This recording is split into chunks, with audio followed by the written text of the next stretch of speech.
شحال يا 2006. هكا. Voilà, 2006, on vient ici, tu vois, je viens à Stalingrad la première fois, tu vois. J'y parle les gens, j'y cherche un loyer, tu vois, j'y trouve un loyer. Voilà, في l'entourage هذا, tu vois. في l'entourage هذا زعما خدمنا جي هبيت ستالينغراد لي بروميير فوا كوم مونطخي من لا فرونس جيت هنا قلبت منا لقيت القهاوي تاع العرب ولا يهضروا بالعرب تي فوا هاكي تعرفي بديت نسقسي كريت في اللوتيل لي بروميير فوا كانوا معايا شويه دراهم هكذاك جايب معايا كي تعرف واحد يدير ريزيرف ديالو هذه هي اللوتيل تخلص 50 اورو شويه تغيضك هذيك ال 50 تي فوا كارتي ستالينغراد كانت ناس هذه هي كانت ناس تجي وتروح ناس فهمتي هذه هي زعما ديما كاين جديد كاين كذا كاين تي فوا بصح الكارتي بقى هو لي كافي لي ريستون لي زوتيل تي فوا كنت نسكن هذه هي الدار كنت نسكن فيها وهادشي هاد القهاوي بحال هكاك مهمين ليدونتيتي دو كارتي على الكارتي ماشي مهم زعما تريحوا نتلاقاو نتعارفوا شي بزنس شي خدمه شي حاجه شي تي فوا شي والله يصلح بحال اول نهار جيتي من فرنسا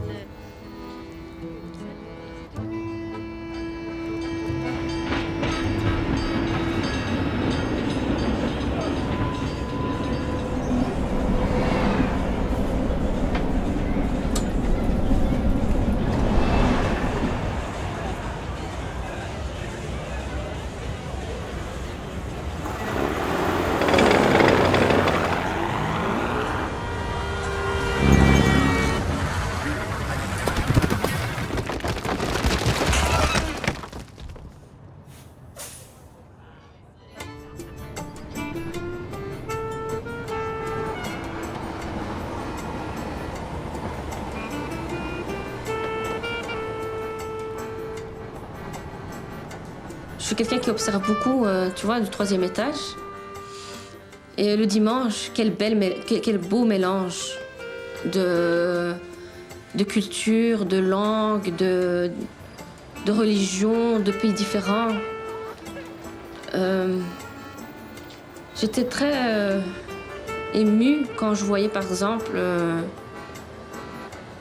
un Belge de souche déjeuner à la façon de mon pays, le Maroc, avec un bon thé à la menthe, avec du pain de la maman et de la grand-mère, des œufs, avec un bon filet d'huile d'olive, un peu de cumin. Et comme on aime le mélange, eh ben on met un petit morceau de fromage, la vache qui rit. C'est ça Stalingrad en fait. C'est le mélange. Félicien et moi, on est arrivés un peu par hasard dans une coloc au quartier Midi. Juste à côté, l'animation de Stalingrad est permanente. L'ambiance y est plus habitée que le centre touristique, situé juste derrière. Comme le quartier Midi il y a 30 ans, le quartier Stalingrad risque une revitalisation. Ces grands travaux à la sauce bruxelloise font des dégâts irréparables. Rien n'est fait, mais tout est à craindre.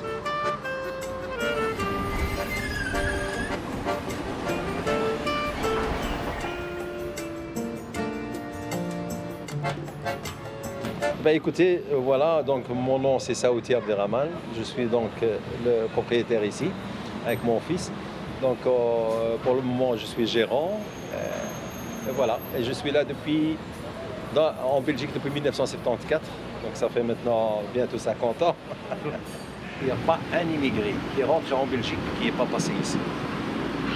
Il n'y a pas un seul. Vous pouvez aller en Europe et poser la question, vous dites l'avenue de Stalingrad, ils vont vous dire aussi. Nous avons dans la liberté d'être à l'avenir. Je répète, à l'avenir. Je suis venue vivre dans le coin il y a un peu moins de 10 ans. Scarbécoise à l'origine, j'ai appris à connaître le quartier avec le temps. Chaque bout de la ville a une âme, une histoire. Celle de Stalingrad est populaire, cosmopolite et directement liée aux vagues d'immigration. comme dit Samira, Stalingrad, c'est un foyer. Moi, j'y vois un repère de familiarité, littéralement un quartier d'accueil, à l'image d'une invitation à partager un bon repas. Le quartier fonctionne à merveille, sincèrement. Et l'avantage que le quartier a par rapport aux autres quartiers, c'est que ici, soit pauvre, moyen ou riche, chacun il peut manger à son niveau. On est pour l'instant ici, la gare du Midi, le centre-ville qui est là avec la gare centrale, ici, le quartier des Marolles. Il y a le palais du Midi, il y a la station Le Monnier qui est là et la station Anne-Essens qui est là. Il y a à peu près 200 commerçants qui sont concentrés autour du palais du Midi, sur le boulevard Maurice Lemonnier, autour de la place Roupe, sur l'avenue de Stalingrad, mais il y en a aussi sur le boulevard Jamard et le boulevard du Midi. Avenue Stalingrad, c'est l'entrée de la ville. Moi, je suis le premier restaurant dans l'avenue. C'est qu'on veut bien avoir donné une bonne image à la ville de Bruxelles. On ne donne pas l'image à notre origine. Non, nous, on est des Bruxellois. On est à Bruxelles. On a vécu, pour moi, j'ai vécu 27 ans, 28 ans à Bruxelles. On est des Bruxellois. On se sent qu'on est des Bruxellois.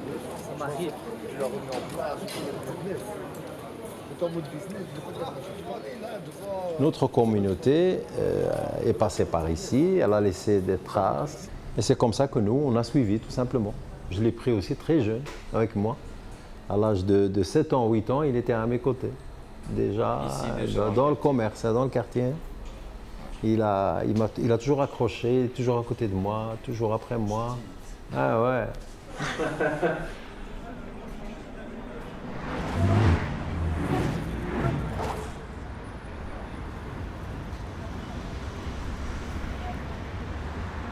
Véritablement, dans le quartier Stalingrad, par exemple, c'est assez frappant. C'est un quartier qui a été créé quelque part à main nue par ces investisseurs-là et par ces entrepreneurs-là. Et le lieu de sociabilité que l'on connaît aujourd'hui, ça n'a pas du tout été une initiative qui a été encouragée par des politiques publiques. C'est vraiment les commerçants locaux qui ont joué ce rôle-là de développement territorial et économique de leur quartier. Et les populations, finalement, se recomposent en permanence à la faveur des nouveaux flux migratoires, parce qu'effectivement, il y a un rôle de solidarité que peut-être les pouvoirs publics n'assument pas vis-à-vis de ces populations-là. Mijn naam is Mark Daniels en ik ben dus eigenaar van Kaffabar hier op het Roepenplein. We zijn hier bijna 5 jaar. Je suis là depuis 20 ans dans le même commerce. C'est la papeterie, j'ai bien aimé. Bonjour, vous êtes les bienvenus chez nous. Voilà, je suis en plein travaux. C'est bien parti. Éducateur, oh là, t'es un éducateur, t'as plus de choses à dire que moi. Je t'en prie, Adam. T'as envie d'expliquer ce soir. Bonjour, je m'appelle Boufous Mohamed, commerçant à avenue Stalingrad. Anna c'est en rouge et moi je suis en bleu. On était les sages de l'école. À la maternelle, et ma mère connaît sa mère à Belkin. Voilà, lui il a été à l'école des Intédos. Il a été renvoyé en première primaire. Il est directement en première primaire, t'imagines? Comment tu peux être renvoyé d'une école et t'as 6 ans? Bonjour mon cher Anas, voilà, Olivier Deroy, 56 ans, né à Bruxelles. Voilà, et on se retrouve ici dans cette magnifique salle omnisport du Palais du Midi, où j'opère depuis donc 1989, aux destinées entre autres du club de basketball qui s'appelle dorénavant Royal 4 Bruxelles, à la demande de la ville de Bruxelles. Dans ce bâtiment, il y a 2 salles comme celle-ci avec du parquet aux étages, où il y a des arts martiaux, où il y a énormément de jeunes du quartier et autres qui pratiquent les arts martiaux. Il y a de la danse, il y a vraiment de toutes sortes, il y a du fitness, de la boxe. Donc c'est vraiment un lieu de rencontre, de sport, d'éducation très important.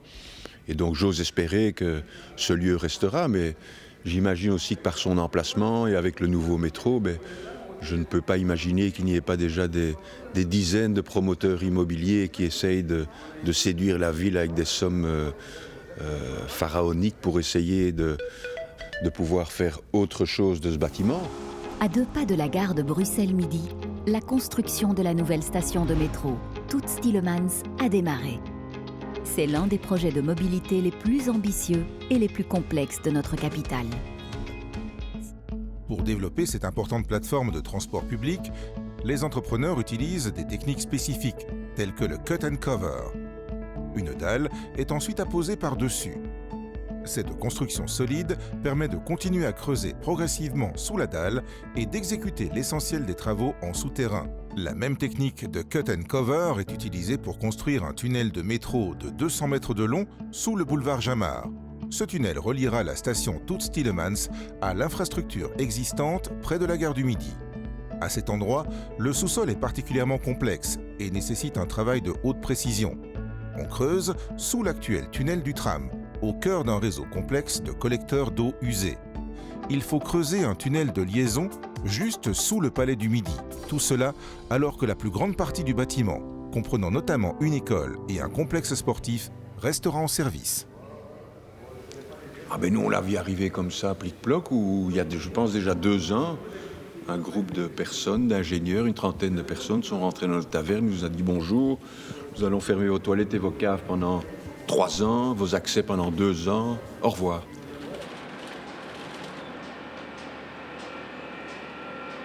En fait, le métro, on a entendu parler déjà depuis peut-être 2014-2015, c'était encore des rumeurs, etc., etc. Et alors après, donc c'était en 2016, je pense qu'il y a eu, j'ai pas les dates exactes, mais c'était quelque chose comme ça, donc en 2016, qu'il y a eu la première demande de permis pour ce métro. Et c'est là que vraiment on a pris conscience qu'il était vraiment en marche d'être fait. Et voilà, et c'est là qu'on a assisté à la commission de concertation en 2016. Et c'est là qu'on a vu qu'il présentait un projet pharaonique, tellement grand que c'était presque pas possible de réaliser. Et il y a eu, à ce moment-là, il y a eu beaucoup de contestations, donc même de la part de beaucoup d'associations, hein, pas que les commerçants ou les riverains du quartier de l'avenue Stalingrad. Parmi les rares informés au lancement du projet, on sentait venir le changement. J'étais avec Noureddine de l'asso commerçante. On suivait l'enquête publique en 2016. La salle communale, trop petite, était pleine d'entrepreneurs effarés du devenir de leur avenue. Ému, le vieux patron de la boulangerie Marrakech avait jeté ses clés. Il en a pleuré d'impuissance.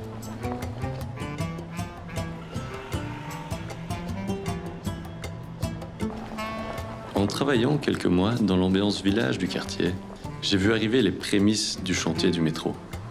Les camions, les clôtures, les ouvriers, le boucan, le désordre, la poussière. Est-ce que ça se passerait avec la même brutalité à Auderghem où j'ai grandi? La faible considération de la Société des Transports m'a bousculé, comme est bousculé le quartier avec ses trous béants. Auprès des commerçants, on veut faire un film qui écoute leur vécu de ce chantier insensé.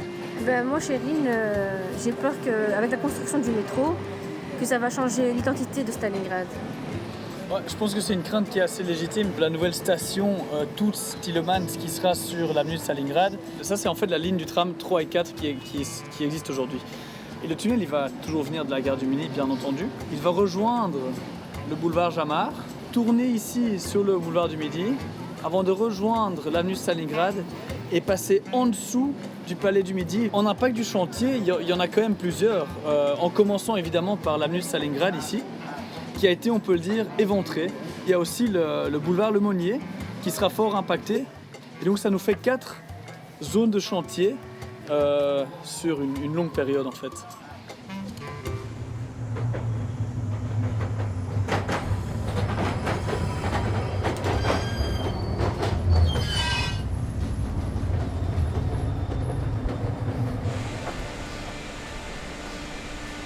Donc ici, on est sous le boulevard du Midi, petite ceinture. Ce couloir nous amène vers une ancienne entrée de la station. Dans les années 60, on recreusera sous les boulevards un tunnel parallèle à la jonction ferroviaire qui avait déjà balafré la ville historique. Aménagé pour faire passer les trams en attendant le prolongement des souterrains. Ainsi naît le pré-métro, Toots toujours en usage dans le quartier. C'était la pensée de l'époque. Modernisme, fonctionnalisme, tête publique. Cette recette du développement urbain des années 60 a conçu un métro qui libère la place en surface pour les voitures. En fait, on approfondit toujours un projet qu'on doit aux ingénieurs tout-puissants de la fin des années 50. Bizarrement, les quartiers qu'on évente sont souvent les plus populaires. Hier dans le bas de Molenbeek, aujourd'hui sur Stalingrad, demain à Litz. Est-ce que c'est plus facile de casser des œufs sur une poêle bon marché ?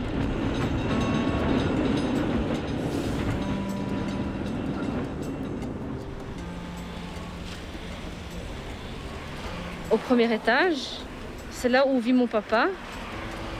Et c'est grâce à lui qu'on a la maison, c'est grâce à lui qu'on a le commerce. Mais avec la construction du métro, il nous a passé le flambeau. Mais on ne peut pas continuer pour le moment ce qu'il nous a transmis. Le goût du commerce, le goût d'avancer dans la vie. Quand ils nous ont annoncé la construction, ce que je voyais devant moi, c'était comme si j'avais été dans une pièce de théâtre. Et j'ai vu la souffrance et la colère de mes aînés, de mes grands frères, de mes petits frères. J'ai observé à droite, j'ai observé à gauche. J'étais abasourdie et c'est comme si Pascal Semet, il avait une batte de baseball et quand il a annoncé avec la STIP qu'il allait construire, c'est comme si il nous avait tous assommés, commerçants, propriétaires, habitants et les clients des commerçants. On sait faire ça? Alors, 3, 2, 1.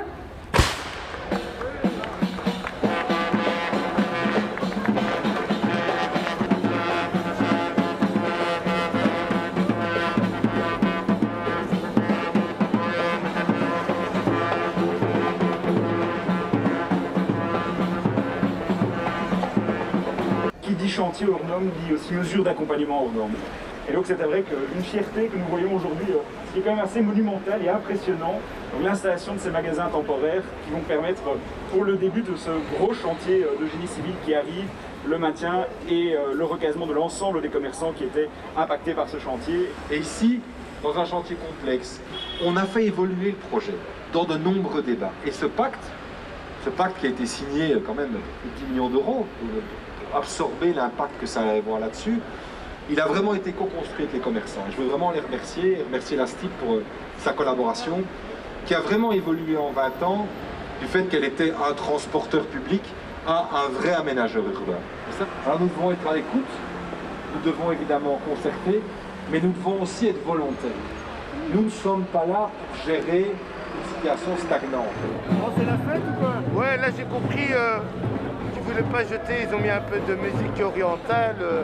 On se croirait qu'ils vont transformer ça en capitale du Maroc. Je ne comprends pas. On doit partir ou on doit rester?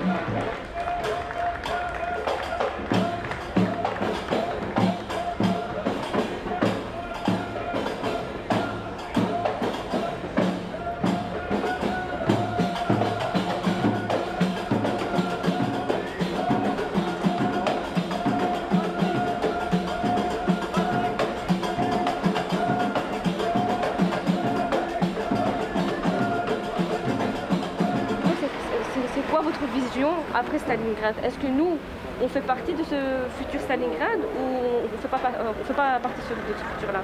Ce qu'on doit faire, c'est ensemble réfléchir sur l'après, faire en sorte qu'on crée un rêve ensemble, qu'on peut, après les travaux, faire des réaménagements qui seront nécessaires, faire en sorte qu'il y ait un plan qu'on... Est-ce que nous, on sera intégrés dans ce futur? Évidemment, évidemment. Moustapha, tu vas bien? Ça va. Vous allez bien, ça va? Voilà, ça c'est Richard Anderlecht de... Non, je suis vice-président de la STIP ici. Ah ouais, c'est vrai? Cette étiquette ici. Allez. Ouais, mais c'est le meilleur, c'est le vice-président de la STIP. Je peux te poser 2-3 questions? Après, tu peux faire après? Ça marche. Si, après on les prend à deux, lui et Philippe.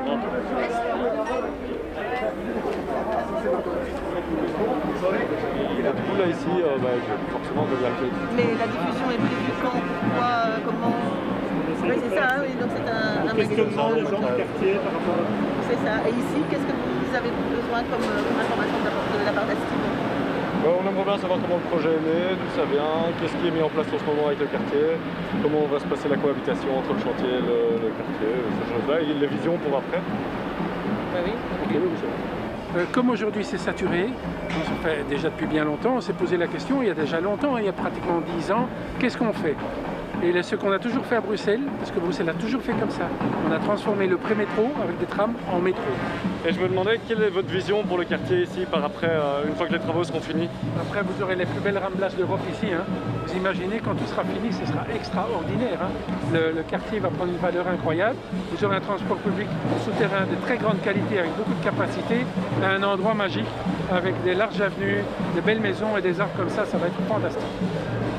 Et donc, oui, donc surtout le métro en dessous, parce que les arbres et les belles maisons, elles sont déjà là a priori. Bien sûr, mais c'est l'ensemble qui sera... on va réaménager toute la surface. Hein. Non, mais moi, je veux parler Je suis fille de patronne, donc je parle au patron de la STIP, que vous vous rendez compte quand vous construisez un métro ou un tram, que l'impact que ça pour les êtres humains qui vivent autour de cette construction-là. Je veux que dans votre tête, vous vous rendez compte, parce que moi, quand on m'a annoncé le projet, c'était éprouvant et une souffrance. Et même maintenant, aujourd'hui, quand je vous parle, je bégaye parce que c'est éprouvant, c'est difficile en tant qu'être humain. Et ça, je veux que vous vous rendez compte quand vous réveillez le matin et que vous avez votre tasse de café le matin, ce que nous, on va vivre.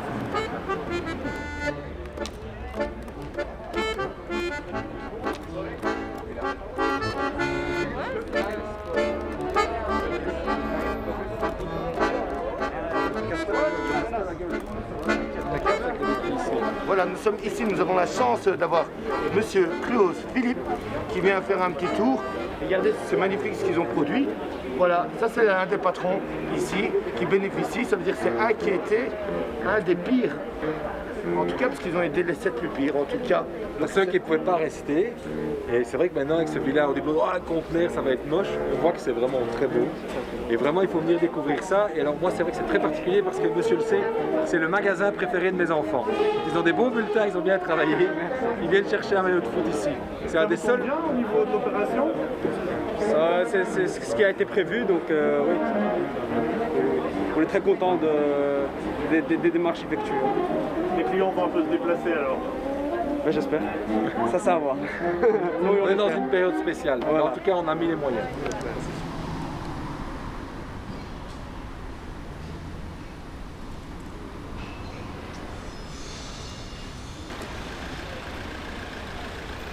Salut!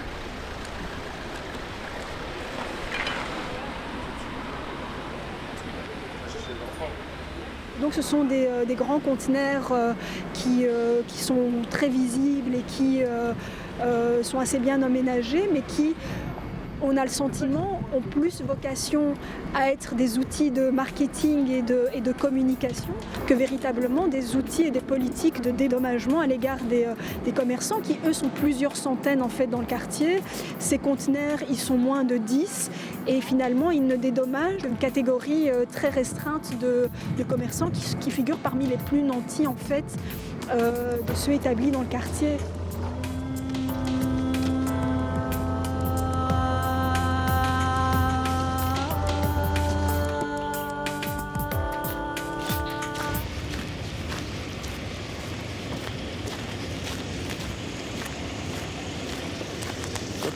On va aller sur Stalingrad.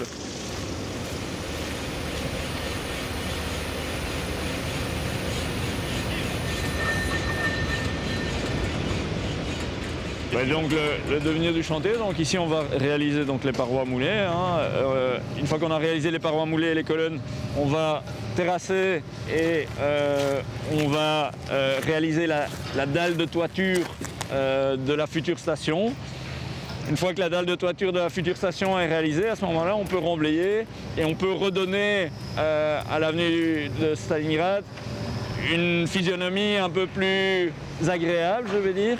Donc on ne passe que sous une partie du Palais du Midi, mais comme on passe de manière transversale et qu'on fait un espèce de S, oui, on passe quand même dans quelques caves du Palais du Midi.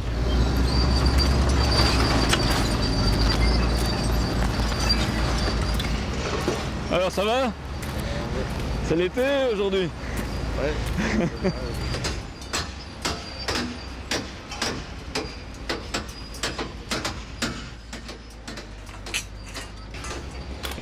Ce métro à Bruxelles, c'est pour quand? Eh bien, théoriquement, les travaux préparatoires doivent commencer à la fin de cette année-ci. Oui, mais vous ne m'avez pas répondu. Vous ne m'avez pas dit quand nous aurions un métro. Eh bien, alors, dois-je être entièrement sincère? Je voudrais, oui. Et alors, je réponds tout de suite à une critique qui viendra, n'est-ce pas? C'est que nous n'aurons pas tout de suite le véritable métro. Ah, on a parlé de semi-métro, oui. C'est exact. Et même en disant semi-métro, on a peut-être un petit peu exagéré aussi, parce qu'en réalité, ce sera momentanément un tramway souterrain. Alors, je repose ma question. Quand aurons-nous des tramways souterrains sur de plus grandes distances? En réalité, nous avons divisé le travail en phases, comme toujours. Nous espérons pouvoir terminer ça dans un délai, disons, raisonnable de 5 à 6 ans, si tout va bien.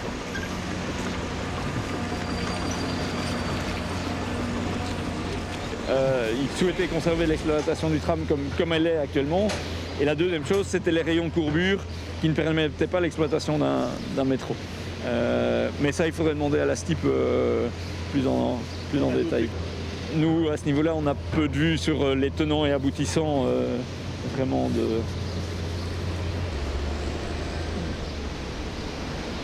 et les choix stratégiques qui ont été faits par rapport à ça. Tout ça, c'est plus des choix stratégiques au niveau de la STIP et des choix en fonction des possibilités financières de la région et des choix politiques de la région. Donc nous, nous, on reçoit un projet à réaliser et on essaye de faire en sorte de le réaliser au mieux. Donc là, on a l'avantage du fait qu'à l'époque, on a fait toutes ces œuvres en pensant au futur et on a donné une marge de progression à ces infrastructures qui permettent aujourd'hui de les convertir en ligne de métro. Qu'est-ce qui explique qu'ici, ils ne l'ont pas fait? C'est une erreur d'ingénieur du passé? C'est un manque de vision? C'est quoi? Il y avait déjà des idées, parce que les premières, on va dire, études pour faire un métro à Bruxelles remontent au début du XXe siècle. Donc, c'est pas que les idées n'étaient pas sur la table, c'est juste qu'à ce moment-là, ils n'étaient pas prioritaires ou ils n'étaient pas retenus. Et donc, on a fait une infrastructure uniquement pour tram et pas pour un futur métro éventuel. En fait, ici, on voit clairement la nouvelle station. Le tunnel qui existe, il est là. Et la raison pour laquelle on ne pouvait pas en fait creuser une nouvelle station Le Monnier à cet endroit-ci, elle est multiple. Ils ont préféré, tout au long du chantier, ce long chantier de la station de Toul-Stielemans et du tunnel du métro, de maintenir la liaison nord-sud sur les trams 3 et 4. Ok, mais ce choix-là, il a coûté bonbon, quoi. Bonbon, je pense que la station, c'est 250 millions prix de départ. Mais on y sera à 1/3 milliard d'euros à terme. Ouais. Et on était obligé de faire une station? Si vous allez faire votre tunnel, parce que voilà, les contraintes techniques, elles sont compréhensibles, de maintenir le tram 3 et 4, de ne pas pouvoir faire coexister un métro et un tram dans une station qui date des années 50, mais c'est de dire, creusons ce tunnel, mais oublions la station Toul-Stielemans en dessous de l'avenue de Stalingrad. On aurait pu avoir moins d'impact, quoi. Oui, surtout qu'il y a la gare du Midi, il y a la station à l'essence, des transports en commun, il y en a partout, quoi. Ça fait plus de marge pour les entrepreneurs aussi. On est dans le quartier avec le plus d'arrêts de métro au mètre carré. Ceci, c'est un des secteurs où les travaux ont été les plus compliqués. Le sol est fait de sable boulant, on vous l'a dit. On y trouve l'ancien voûtement de la Seine, détourné il y a 15 ans par les boulevards extérieurs.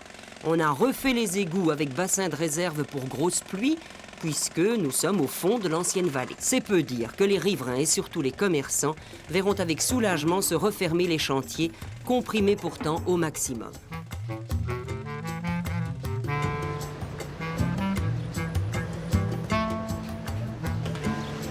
Il y avait une telle volonté de faire le métro et il fallait tellement résoudre ce nœud qu'en fait toutes les considérations à l'échelon local ont été quasiment écartées. Dans l'étude d'incidence, on écartait le scénario sans station sous prétexte qu'il y avait un peu plus de 1000 mètres, 1100 mètres je pense très exactement, entre Anessens et la gare du Midi. Mais dans le projet de métroisation du tronçon nord, où on supprime le tram 55, il y a 1150 mètres entre deux stations. La décision politique a été prise, et ça nous a été dit notamment par Pascal Smet à l'époque qui était ministre de la Mobilité.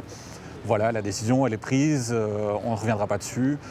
Tout ce qu'on peut faire éventuellement, c'est accompagner le chantier et éventuellement adopter l'une ou l'autre modification, mais de détail.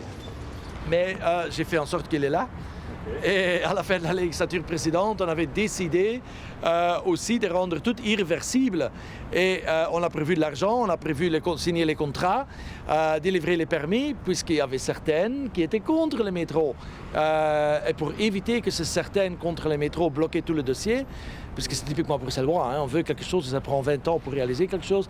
J'ai voulu que ça avance ensemble avec Vervoort, Guy Van Engel. On a fait en sorte que c'était irréversible.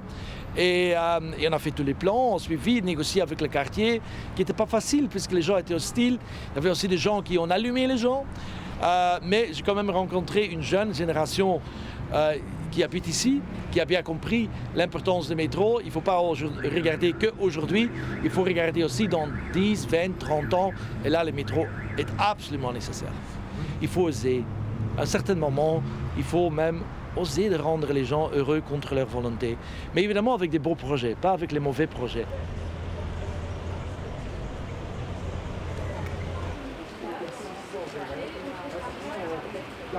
Nous, on est toujours preneurs de nouveaux projets.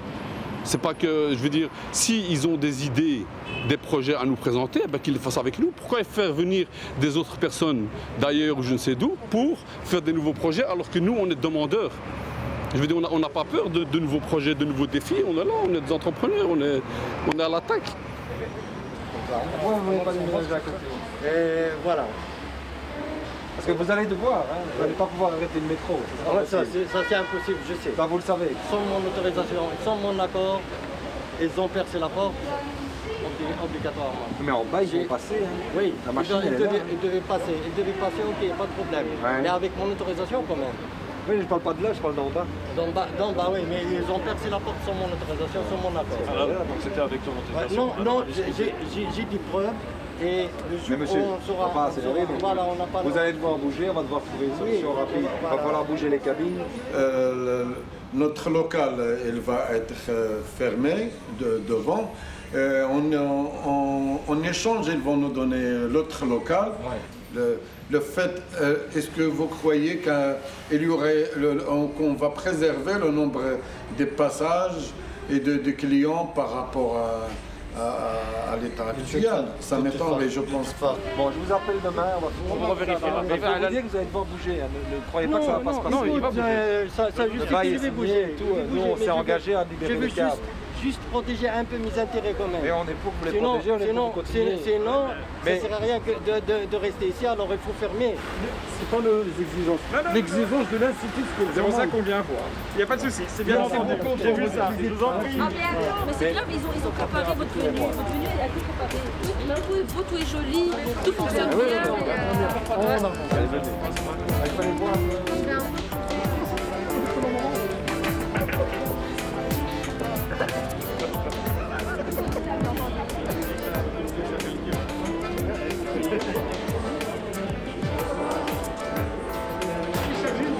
N'ayez pas peur. Voilà, nous avons Nordina Yachi et notre bourgmestre Philippe Claude qui essaye de s'en sortir, le pauvre. Ça ne fait rien sans l'égouttage s'est effondré. Et donc on a dû réparer... c'est l'égouttage du Palais du Midi. Du Palais du Midi, complètement parti. Il y a une situation grave et la STIB n'a pas encore compris qu'il y a une manière de travailler dans ce quartier. Et j'ai toujours parlé de millefeuille. Ça ne sert à rien qu'ils réfléchissent entre eux, cachés là-bas, et qu'ils puissent considérer le quartier individuellement. La crise sanitaire n'a pas posé de problème dans notre quartier, parce que c'est un quartier communautaire où la clientèle vient. Le samedi passé, c'était rempli à craquer. Donc nous, on ne parle pas de crise sanitaire, on parle de travaux. Je vais juste... Les égouts sont cassés, il n'y a plus de toilettes. Les égouts sont cassés, il n'y a plus de toilettes. Et moi je suis en train de payer une autre. Mais là, la SNIC, on va bouger. On va le noter dedans. Ça va? Je pense qu'on se retrouvera. Très grand merci. À bientôt. Merci, à très bientôt. 1 heure avant, je veux bien. C'est là-dessus qu'on va. Je l'ai appelé, puis demain il me répond. Ça va? D'ailleurs, mais il était désagréable au téléphone. Insistant, je dis, c'est pas comme ça que ça marche.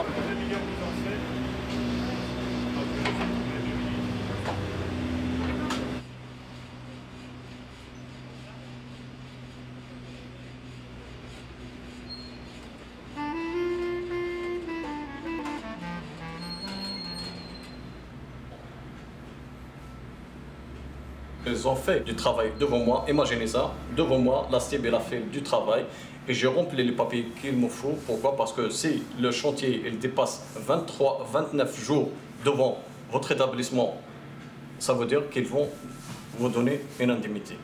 Imaginez, j'ai rempli tous les papiers, mon voisin à côté, ils l'ont donné, et mon voisin à côté de gauche, ils l'ont donné, et moi je suis au milieu, ils ne m'ont pas donné. Jusqu'à maintenant, j'attends. Donc ce que vous demandez, c'est 7 jours d'indemnité en plus des 29 que vous avez. Je ne sais pas où je vais y aller parce que je ne connais pas. Mais Fabien, je demande dans la ville, chez lui, avec nous. C'est la ville pour commencer. On va travailler sur la ville et puis nous on ira voir. On a fait ce midi à la limite avec la même clé de répartition. Donc vous voyez que Fabien. Oui, on doit vérifier parce que ça m'a dit rien. Donc ça m'a pas été signalé en tout cas. Vous voyez que Fabien. Mais vous êtes resté ouvert. Oui, c'est ça. 100 jours. Oui. À l'étranger, quand il y a des commerçants qui sont dans un endroit où il y a des travaux, ils le donnent des autres locaux. Comme ça, ils exercent leur travail avant de revenir dans 5 ou 6 ans ou 7 ans. Et sinon, reste où tu es et débrouille-toi. Donc, le message, reste où tu es, quand tu es fatigué, tu peux partir.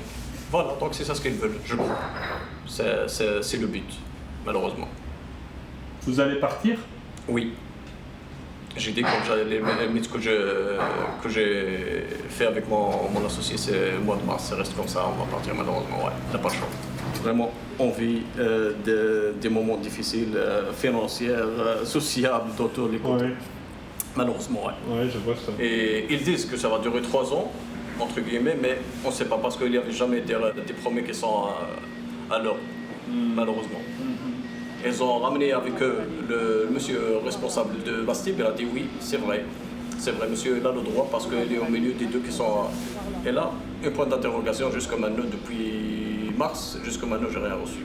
Voilà. Tu prends le numéro, Audrey? Oui. On voit avec la régie.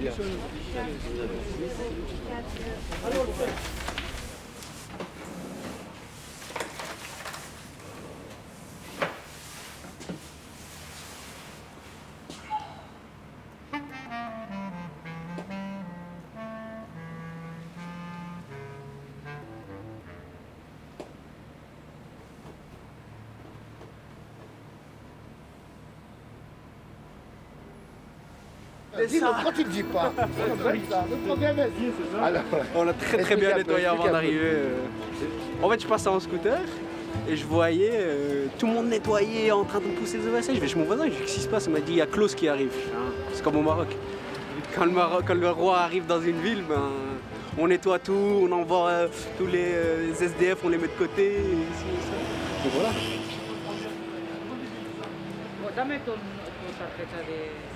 Les barrières, la première remarque, c'est que bientôt c'est fini ici chez vous. Ça, c'est la phrase que je l'ai entendue pendant une semaine. Nous, c'est l'émetteur, le récepteur. On n'a pas le même codage. Donc, à la commune, ou bien à la région, ou bien dans les pouvoirs publics qui font les travaux ici, celui qui est dans son bureau, qui signe les documents, il n'a pas de commerce ici. Moi, je vous garantis, s'il y a un des responsables de la commune, de la STIB, de la région, qui ont des commerces ici, maintenant, ils ne vont pas accepter le chantier. Si l'avenue va être embellée ou ça va être un métro, c'est bien, c'est des bons projets, je dis rien, je ne suis pas contre. Mais, en contrepartie, ils doivent voir notre souffrance. S'ils veulent bien qu'on sera des acteurs actifs dans ce projet-là, on doit survivre. C'est une chose qui est normale. La clientèle qui vient ici, c'est vraiment une clientèle. La Kassabine. Et maintenant, j'ai un loyer, un grand loyer. Moi, c'est un 9 500, c'est pas comme les autres, ils ne payent pas le loyer. Nous, on paye parce que nous, on loue. Monsieur Fabien, on a confiance à vous. Enfin, on est clair avec vous. C'est pour cela qu'on vous a donné notre voix. Moi, je suis habitant ici de Stalingrad. J'ai 12 personnes.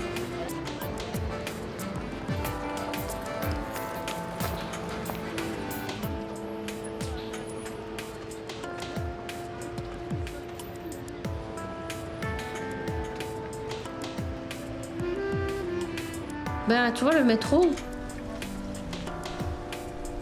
ça leur permet de faire du nettoyage.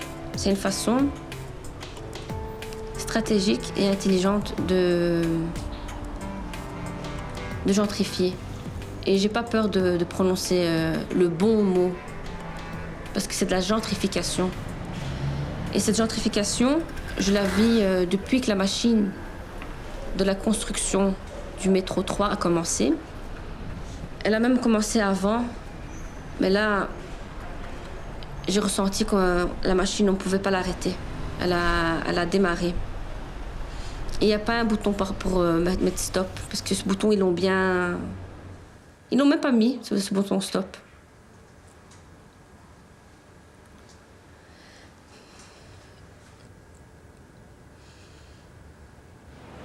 Alors, monsieur Smet, si vous le voulez bien, comment vous décririez le quartier Stalingrad en quelques minutes? C'est un quartier arabe, c'est comme ça que c'est reconnu à Bruxelles, même qu'il y a des gens d'autres origines qui habitent ici. Mais la première connotation que les gens vont avoir avec les grandes terrasses où les hommes d'origine arabe, les Bruxellois d'origine arabe prennent un café, ça c'est la vue. Il y a beaucoup de restaurants ici qui sont de bonne qualité, que plein de Bruxellois ne sont pas au courant.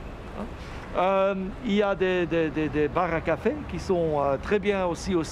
C'est un peu un quartier qui est un peu méconnu par des Bruxellois, un peu mis à côté, puisque les gens ne prennent pas le court-circuit pour aller à pied. Et pour moi, c'est un quartier avec beaucoup de potentialité et beaucoup de voir toute une nouvelle génération de jeunes Bruxellois ici qui veulent faire quelque chose de ce quartier. Et les travaux, pour moi, doivent être un catalyseur pour cette renouveau urbaine, mais aussi de l'espoir pour le quartier. J'aimerais que vous poussiez un peu plus loin l'explication de comment faire l'interconnexion. Vous parlez de que tout le monde se sente bien d'y vivre. Ça veut dire quoi Parfois, il faut reconnaître le ghetto pour pouvoir déghettoiser. Il y a plein de terrasses, mais il faut avouer ici, je sais même que le commerçant veut changer ça. Très souvent, c'est très masculin, c'est très personnes ici arabes, hein, marocaines, algériens, tunisiens, c'est pas seulement les personnes ici de la communauté marocaine, mais très arabes. Et en tant que tel, il n'y a rien de mauvais avec ça, mais c'est quand même mieux que des autres viennent aussi et qu'il y a un vrai échange, parler, qu'on se connaît. Et aussi mixte en sexe. Je sais, les commerçants le veulent, que c'est pas seulement les hommes, mais aussi des femmes. Et que c'est mixte. Et ça, c'est le grand défi quand les travaux de métro c'est fini. Il faut valoriser et prendre ces quartiers dans les tissus urbains pour faire en sorte que ça fait à 100% Bruxelles aussi. Et que les gens n'ont pas peur de venir ici ou pensent, oh, c'est quoi ça, je vais pas entrer.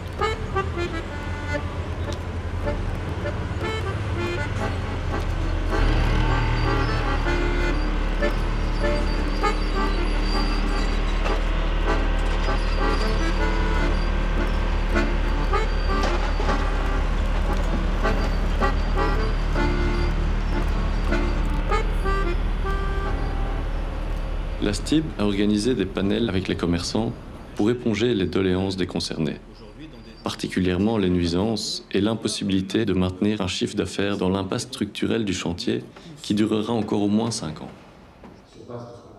Au panel des futurs espaces publics, c'est la ville de Bruxelles qui déploie sa vision de ville internationale. Une ville pour flâner, plus touristique. Elle y compose une représentation d'habitants et de commerçants pour valider quelques scénarios d'aménagement. Mais l'après-travaux jette la pagaille pas possible entre les gens du quartier. Et la composition par la ville des membres de ce panel n'a fait que renforcer un sentiment de différents camps avec des imaginaires urbains en contradiction. La ville de Bruxelles n'a pas assumé de publier en 3D le détail du noyau commerçant tel qu'elle le conçoit. Et ce n'est pas faute d'avoir demandé ces images au cabinet concerné. Vous ne les verrez pas. On travaille, on vit, on analyse le quartier parce que tout simplement on analyse les défauts. D'habitude. On échange avec la clientèle, donc on sait ce qui se passe dans les quartiers. Donc ici on a un travail où est-ce que notre expérience, elle n'a pas de prix. Elle n'a pas de prix. On sait très bien ce que le quartier a besoin et ce que le quartier n'a pas besoin. On n'a pas besoin d'un externe ou de quelqu'un qui a fait bac je ne sais combien ou un master pour pouvoir venir nous dicter, de dire « Ah mais non, nous on envisage selon telle étude ». Non, nous, on sait très bien qu'est-ce que ce quartier a besoin. Non, pourquoi on a pris tout Stielemans? Puisque quand tu dis Stalingrad, bon, Stalingrad n'est pas une bonne connotation non plus, hein, c'est assez communiste, assez... Rosa Luxembourg. Oui, mais on est quand même à l'entrée de Marolles. Et pour être complètement honnête, j'ai promis à la veuve de Toots Stielemans qu'on va nommer à ce très grand bruxellois connu internationalement une station de métro.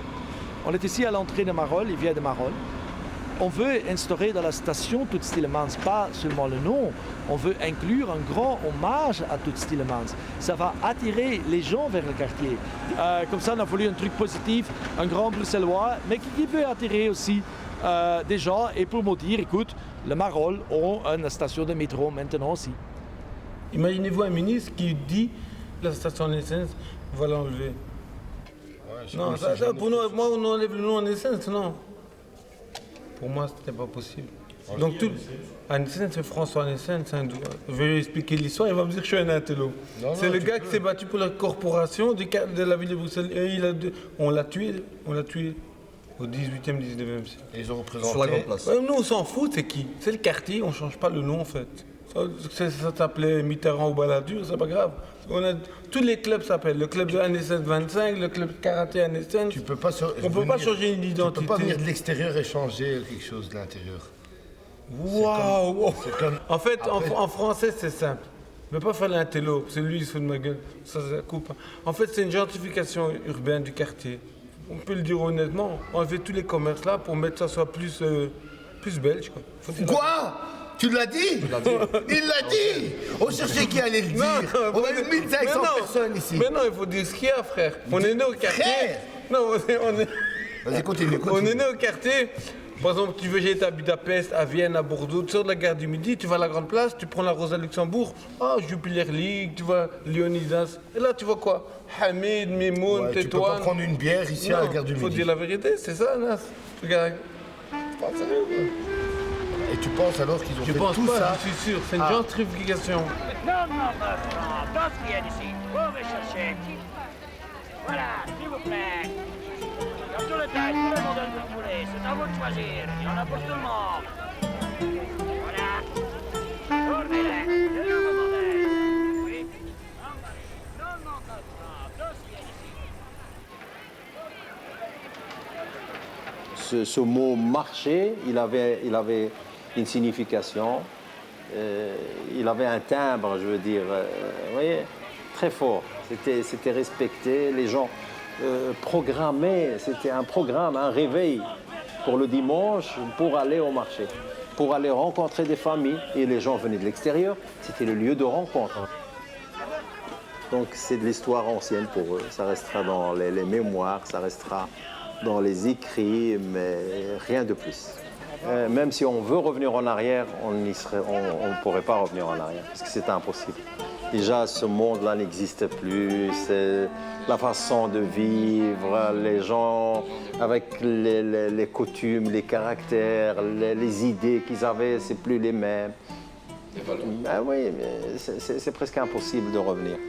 On va être grossier et peut-être faire mal à toutes les personnes qui peuvent décider sur ce projet et qui verront cette vidéo.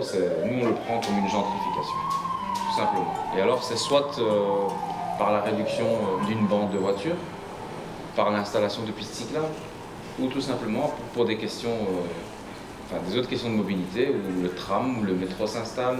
Et vous avez nous, Toison d'Or, les prochains sont Place Litz, rue Royer, rue Marie-Christine, Chaussée de Gand, on le sait très bien, ça va arriver. Tous les quartiers qui sont fort peuplés, je crois qu'ils essayent de... À connotation étrangère, on crée des chantiers où on modifie par les habitudes. Pour un peu disperser. Mobilité, on perturbe tout ça au nom de l'écologie, au nom des transports publics, au nom de X choses. Et on crée ce chamboulement. Et vous avez des gens qui quittent, tout simplement. Ils quittent de leur propre gré. Ça fait mal. Parce que là, on vous enlève, c'est comme on vous enlève les origines, c'est la même chose. Ça fait mal, ça fait mal. Nous, un peu moins parce qu'on attend avec impatience de voir cette nouvelle dynamique. Parce que voilà, on est jeunes, on veut tout simplement l'exploiter le plus possible. Mais voilà, avec ce chantier, cette transition qu'on est occupé de vivre maintenant, je pense que le quartier, vu que c'est la porte d'entrée pour l'hypercentre, je pense que ça va plus être dans cet esprit-là. Ah ouais, ça va disparaître complètement. Ouais. Ça va être vraiment un quartier qui va attirer du tourisme et sans plus, et qui va être un carrefour pour tous les transiteurs. On va voir qu'est-ce qu'on pourra faire, mais il y a énormément d'idées, plein de projets. C'est juste qu'on attend le bon moment. Moi, j'ai déjà jeté l'éponge. Eh bien, voilà. Super. Je crois qu'on a fait le tour. Hein. On a fait un bon tour, ouais. Ben, voilà. Et c'est important, je pense. Merci aussi. D'ici peut-être 50, 60 ans, les gens vont voir encore nos images après. Enfin, on sera plus de ce monde, comme on est en train de regarder actuellement.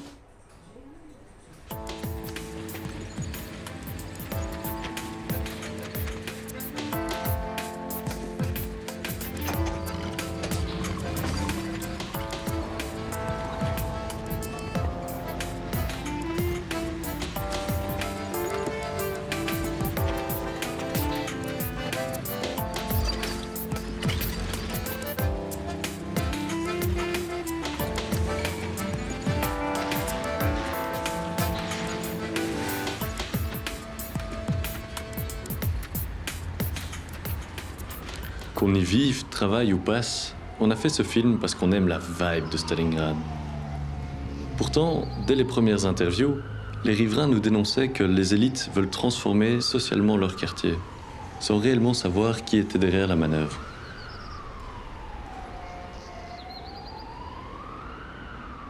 Moi, je réponds aux questions.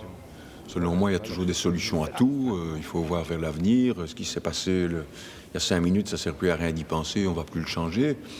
Voilà, moi je pars du principe qu'il y a toujours moyen de s'entendre, de discuter de tout et de trouver des bons compromis, à condition qu'il y ait une discussion et que si trop de fois on se retrouve confronté comment dirais-je, à des faits accomplis, on ne sait plus rien changer, à un moment ça use, ça fatigue. Il faut faire attention qu'à un moment le dialogue ne soit pas totalement bloqué, puisque si on a l'impression de se faire manipuler et de se faire abuser, à un moment on dit, comme on dit peut-être à Bruxelles, fourte, et puis on envoie tout le monde balader.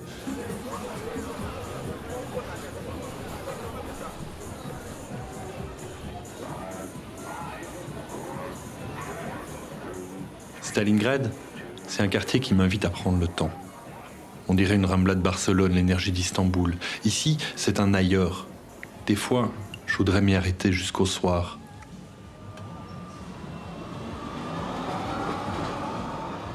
On entend le sentiment répété de ne plus être désirable ici. Entre le piétonnier qui s'étend, le énième réaménagement du quartier Midi et cette fois le gouffre irrévocable du métro. On se demande quelle est la considération pour l'existant. Pourquoi ne pas miser sur ce qui a germé ici ? En quoi cette culture-ci de l'espace public dérange la haute gouvernance de Bruxelles? C'est quelles ambitions qui poussent à uniformiser, à culturer les usages si agréables qu'ont initié 2 générations d'entrepreneurs? Nous, on est dans la bonne voie, on est solidaire, on est là, on veut bien, c'est l'intérêt de tout le monde. On a, avec un grand cœur, on a besoin, c'est vrai comme dit madame, d'avoir une mixité de Moi, je trouve que même de multiculturel, une avenue multiculturelle de tous les sens, les restaurants, les boucheries, les cafés, les bars, les discothèques.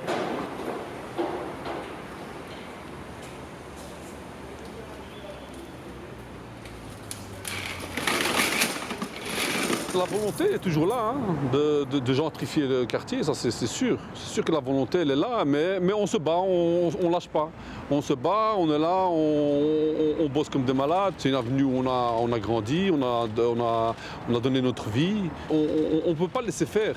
On ne peut pas laisser faire et on va se battre jusqu'au bout pour garder ce visage de l'avenue de Stalingrad. Certains commerçants citent le succès de Chinatown.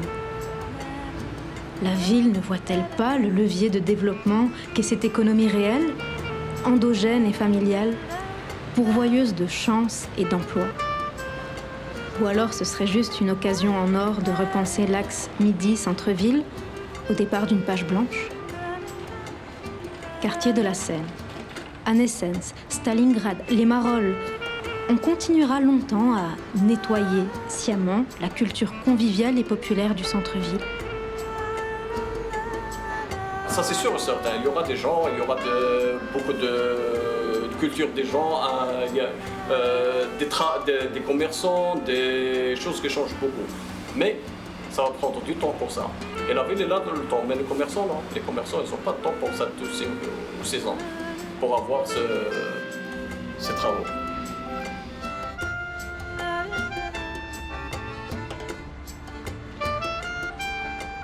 Mais Pascal Smet, il croit que c'est les grands qui font vivre les petits. Mais c'est l'inverse. C'est les petits qui font vivre les grands. C'est comme maintenant, pas loin, on a le canal.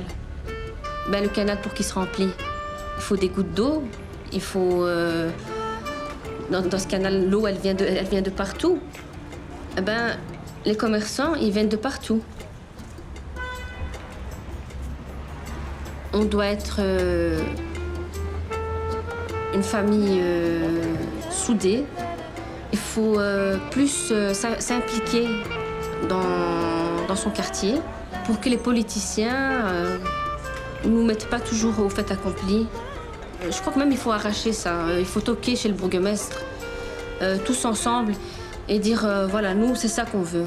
Refaire notre propre revendication de notre foyer, notre quartier, et surtout notre avenue, c'est la nôtre. On va pas la lâcher et on va tout faire pour rester vivant. On a peut-être perdu la bataille, mais on n'a pas perdu la guerre. On sera beaucoup plus fort qu'eux.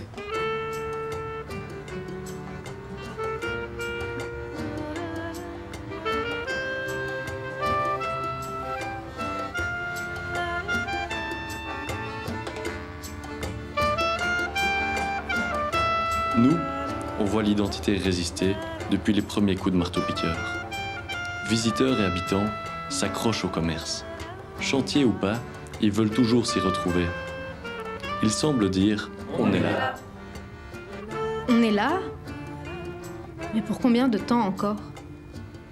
Au terme du chantier, en 2028, est-ce que les images du documentaire auront changé du tout au tout? On ne veut pas d'une ville qui ressemble à toutes les autres. Nous, on voit la grande ville comme une salade de fruits, où chaque quartier apporte ses saveurs et forme un délicieux mélange.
Rue Neuve, c'est finalement, comme son nom le dit pas, une vieille rue commerçante. Pourquoi? Parce qu'en fait, elle relie le centre-ville, on a la Grand Place derrière nous.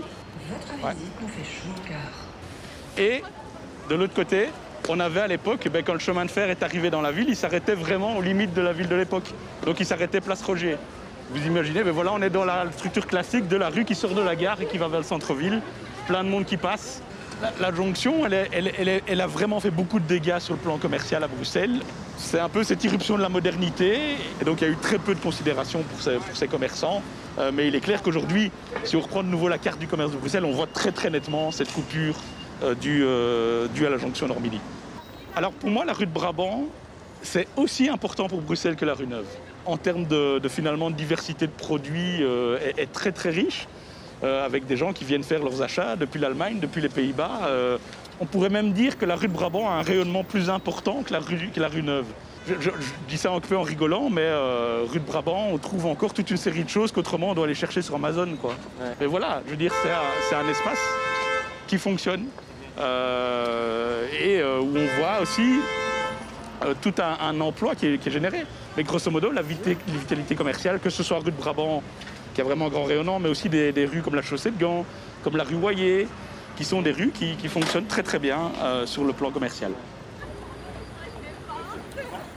Alors globalement, le commerce a toujours été un secteur d'intégration par l'emploi. Mais donc ce qu'il y a, c'est qu'aussi, par contre c'est un emploi qui est parfois un peu différent. C'est là qu'on peut se lancer comme indépendant et pas forcément comme salarié. C'est là qu'on ne va pas forcément vous demander un diplôme pour commencer à travailler. C'est là où éventuellement on va valoriser votre compétence linguistique qui n'est pas le français ou le néerlandais.